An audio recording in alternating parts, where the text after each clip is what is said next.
kombileri İtalya istehsalı olan uzun ömürlülüğü ve etibarlılığıyla tanınan istili sistemleridir.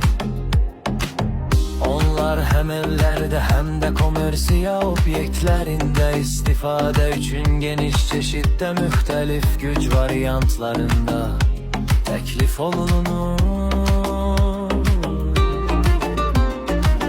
Əsas xüsusiyyətlər və texnologiyalar Sime kombilər aşağıdakı xüsusiyyətlərə malikdir. İstehsalçı ölkə İtalya brendidir və orada istehsal olunur.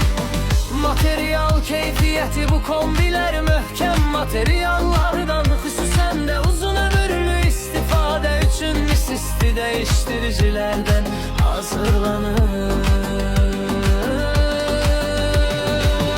Enerji səmərəliliyi Sime şirkəti yüksək səmərəlilikli yovuşmağa qazanlar o cümlədən Murelle və seriyası kimi Bexer XZ-dən çox səmərəliliyə nəil olan modellər istehsal edir. Dizayn Sime Giulia kimi bəzi modelləri yığcam ölçüləri ilə seçilir. Bu da onları kiçik evlər və mənzillər üçün ideal edir. Eyni zamanda şık dizaynları ilə də diqqət çəkir.